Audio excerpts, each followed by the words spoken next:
একদিন সাহাবাদেরকে ঘোষণা দিলেন, হে সাহাবার দল, তোমরা কি জানো কোন জিনিসটা মানুষকে বেশি বেশি জান্নাতে নিয়ে যাবে আর কোন জিনিসটা মানুষকে বেশি বেশি জাহান্নামে নিয়ে যাবে? তোমরা কি বলতে পারবা নাকি?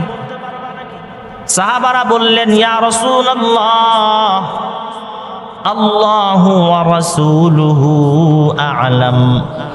ওগো পয়গম্বর, আমরা তো কিছুই জানি না, আমাদের চাইতে আমাদের রব আর আপনি পয়গম্বর ভালো জানেন। নবী বলেন, ভালো করে শুনে নাও, দুইটা জিনিস মানুষকে বেশি বেশি জান্নাতে নিয়ে যাবে আর দুইটা জিনিস মানুষকে বেশি বেশি জাহান্নামে নিয়ে যাবে। কয় জিনিস? দুই জিনিসের কারণে মানুষ বেশি বেশি জান্নাতে যাবে আর দুইটা জিনিস মানুষকে বেশি বেশি জাহান্নামের বাসিন্দা বানিয়ে দিবে।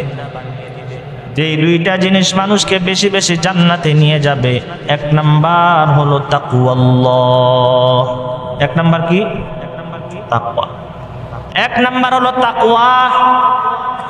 যেই ব্যক্তির অন্তরে আল্লাহর ভয় যত বেশি, যে ব্যক্তি আল্লাহকে যত বেশি ভয় করবে, যার মধ্যে যত বেশি তাকওয়া থাকবে, আমরা যদি আল্লাহকে ভয় করতে পারি, আল্লাহর ভয় যদি অন্তরে রয়, এই আল্লাহর ভয় মানুষকে জান্নাতের বাসিন্দা বানিয়ে দিবে।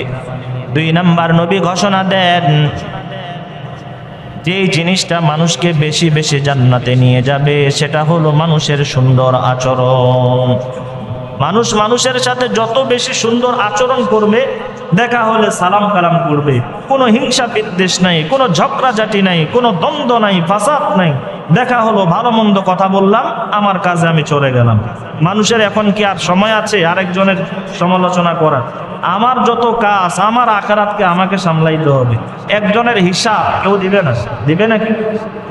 আল্লাহ বলেন, কাল কিয়ামতের ময়দানে ইয়াউমা ইয়াফিরুল মারউ মিন আখিহি, এই পৃথিবীতে সন্তান বলেন, বাবা বলেন, যদিও বা আপন মনে হয়, কেউ আপন না।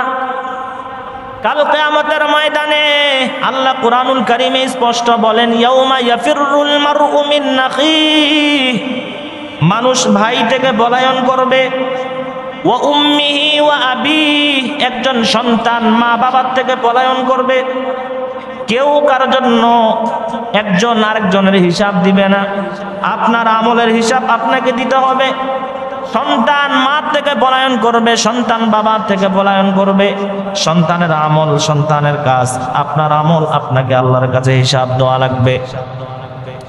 এজন্য নবী বলেন, দুইটা জিনিস মানুষকে বেশি বেশি জান্নাতে নিয়ে যাবে। এক নাম্বার হলো তাকওয়া, দুই নাম্বার হলো মানুষের সুন্দর আচরণ।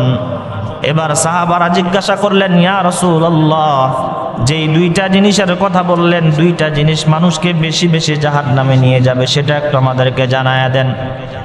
নবী বললেন, এক নাম্বার আল ফারাজু, মানুষের লজ্জা স্থান। এই লজ্জা স্থান মানুষকে বেশি বেশি জাহান্নামের দিকে নিয়ে যায়। মানুষ এই লজ্জা স্থানের কারণে শাহওয়াত, নফসের যে খারাপ চাহিদাগুলো, এগুলোর কারণে বেশি বেশি জাহান্নামে যাবে। মানুষ আজকে পরকিয়া করে, করে কি না? মানুষ জেনার কাজে লিপ্ত হয়, মানুষ বিভিন্ন ধরনের অবৈধ জিনিসগুলো দেখে ব্রেন্ডের মধ্যে বিভিন্ন ধরনের খারাপ জিনিসের পরিকল্পনা করে, করে না? এই জন্য নবী এক নাম্বার বলেন মানুষের লজ্জা স্থান, এটার কারণে মানুষ বেশি জাহান্নামে যায়।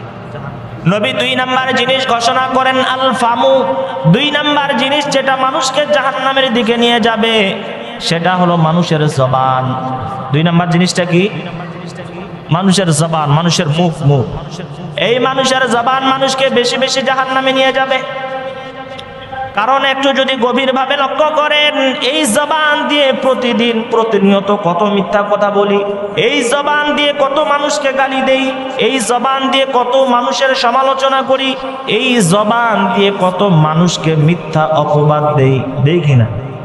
এজন্য নবী বলেন, এই জবানের কারণে অনেক মানুষ জাহান্নামের বাসিন্দা হয়ে যাবে। আপনি যদি এই জবানটাকে কন্ট্রোল করতে পারেন, অনেক গুনাহ থেকে আপনি বেঁচে যাবেন।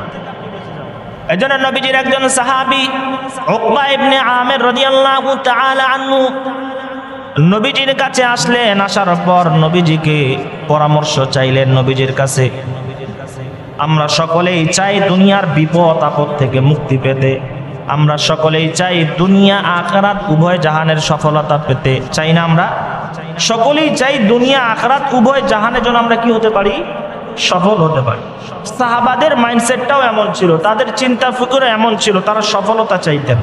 দুনিয়াও যেন সফল হওয়া যায়, আখিরাতেও যেন কি হওয়া যায়, সফল হওয়া যায়। এই লোককেই উকবা ইবনে আমের নবীজিকে জিজ্ঞাসা করলেন, ইয়া রাসূলুল্লাহ মান নাজাত, ও নবী আমাদেরকে জানাইয়া দেন আমরা বিপদ আপদ থেকে মুক্তি কিভাবে পাবো, দুনিয়া এবং আখিরাতে উভয় জাহানে সফলতা কিভাবে অর্জন করতে পারবো। নবী তিনটা নসিহত করলেন। কয়টা? তিনটা নসিহত করলেন। উকবা, তোমারে তিনটা নসিহত করলাম, তুমি যদি এই তিনটা নসিহত মানতে পারো, আশা রাখা যায় দুনিয়া আখিরাত উভয় জাহানের বিপদ আপদ থেকে মুক্তির ব্যবস্থা আল্লাহ করে দিবেন।